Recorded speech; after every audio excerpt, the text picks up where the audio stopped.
rise in cases in 2020.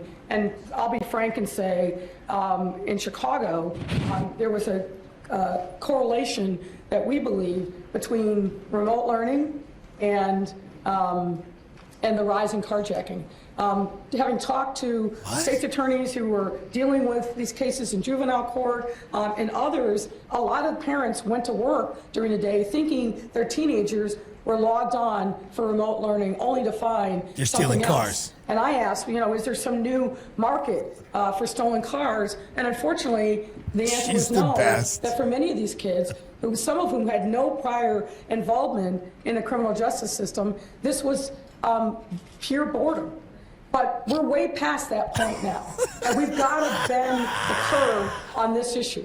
This is why we've been. Yeah, well, here's what it is. The kids, they're learning at home. It's boring, so they go and steal the cars. Mm-hmm.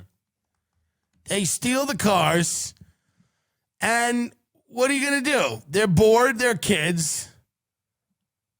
I mean, so the teachers' union's going insane because she's essentially blaming them. She's going, yeah, well, you guys are doing remote learning, and maybe if your lessons were a little more compelling, the kids wouldn't be out stealing cars.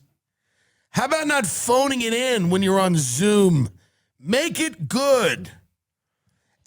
Is this her quote here? No, this is from the public schools demand an apology. Public schools demand an apology. They go, every child in our public schools in Chicago deserves an apology from the mayor, who claimed with zero evidence that there was a correlation between remote learning in 2020 and an increase in carjackings, which have been growing across the nation. So Lightfoot is just blaming children. Yes. Yeah. To suggest that our students are somehow disproportionately responsible for these crimes is precisely the kind of scapegoating and smear tactics black and brown students and adults have had to contend with in any discourse about crime for generations. The great Lori Lightfoot, Lightfoot Watch, again, we do appreciate you, Lori. Mm-hmm. Man, when she finally retires or is indicted or whatever happens to her, I will miss her. I mean, you have no idea. Wait a minute, what is this? So she was some gang. Lightfoot's tied to a shooting that happened in Austin, Texas as well that she had to answer for. Wait a minute. Hold the phone.